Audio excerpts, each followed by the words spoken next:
Hello again everybody, and welcome to the second of my talks about the interaction between the Jewish world and the Greek and Roman world.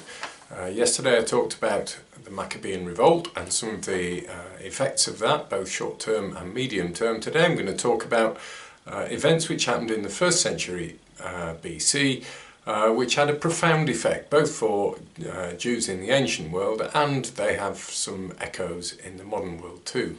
So how did all this come about? Well, at the end of the Maccabean revolt, it was established that the Hasmoneans became the controlling family in Judea, and they controlled the rule, and they controlled religion. So they occupied the post of chief priest, and they also were kings. So this continued from the date of the Maccabean revolt down to the 60s BC, and over a period of about 100 years, the Hasmoneans had expanded the influence of Judea, so it now it comprised really quite a powerful Middle Eastern state and collection of allies nearby. So when one of the kings died in the 60s, and then his wife Alexandra died, note by the way the Hellenized name of Alexandra, there were two rivals for who should be the leader of the Jews, and one was called Aristobulus and the other was called John Hyrcanus. And so there was a very, very bitter debate between the two about who should be the leader. One was supported by the Sadducee faction, and the other was supported by the Pharisee faction, and to a degree these represented different classes of people within Judaism. So in a sense there's an element of class struggle about this particular conflict. Anyway, Aristobulus took Jerusalem. John Hyrcanus wanted to take Jerusalem but wasn't initially powerful enough, so he sought an alliance from the Nabateans.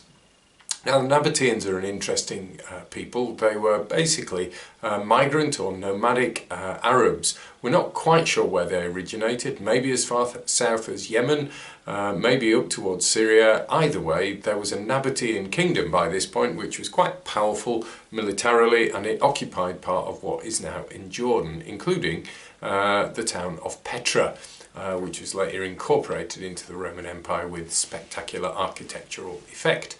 Anyway, some Nabateans came into Judah, and they fought alongside Hyrcanus, and there was a series of battles. There was a siege at Jericho, and then there was a siege in Jerusalem. Aristobulus knew that he was outnumbered, and so he sought help from the powerful Roman armies who were campaigning in the east at the time, fighting against the Parthians, as they often were, and others, and these were troops under the command of Pompey, as in Pompey the Great, the rival of Julius Caesar. So a large amount of gold, perhaps 500 talents of gold, a huge amount of gold, was sent to Pompey by Aristobulus in order to buy his support in his rivalry with his brother John Hyrcanus. Pompey took the gold but decided that he didn't like Aristobulus terribly much because he was too brutal, committed a load of atrocities, and so he threw in his lot with John Hyrcanus, who now had overwhelming superiority. Problem was he couldn't get into Jerusalem because it was famously well defended. Problem for Aristobulus was that it was betrayed from the inside, and eventually, after not very long, Pompey got inside the gates and then laid siege to the temple, which was where Aristobulus was holed up.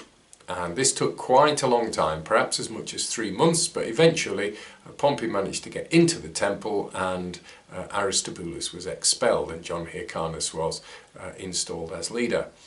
Pompey, perhaps not really realising quite how important this was, actually went into the temple and himself into the Holy of Holies.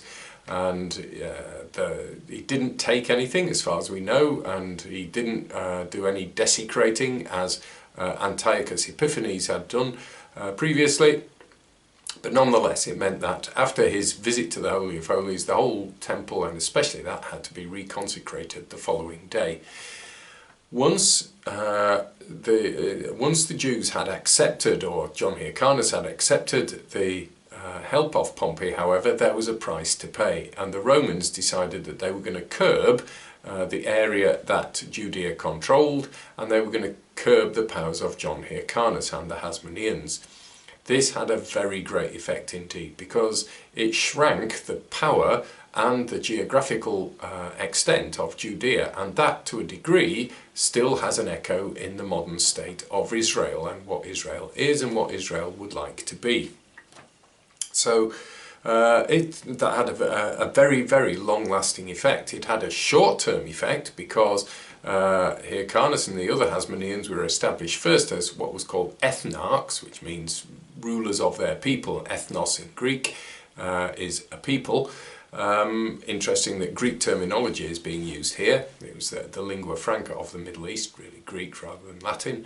And eventually it led to client kingships being established, and Herod, as in Herod the Great, was established as a client king. It also meant that the Roman taxation system was imposed in Judea, and every so often there was a census to establish who should pay what tax. That had a very long-lasting effect, because the reason that Jesus, son of Mary and Joseph, was born in Bethlehem rather than Nazareth was because a census had been declared, and so everybody had to go to their own hometown to be assessed for taxation. So the reason Bethlehem's so important is actually for Roman taxation purposes.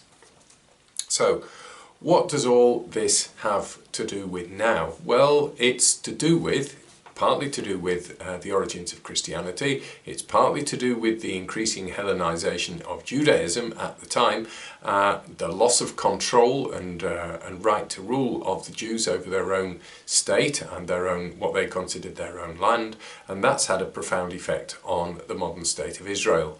It also establishes or reminds us of the primacy of the temple in Jerusalem, and that becomes a great focus in a future talk, as you will see.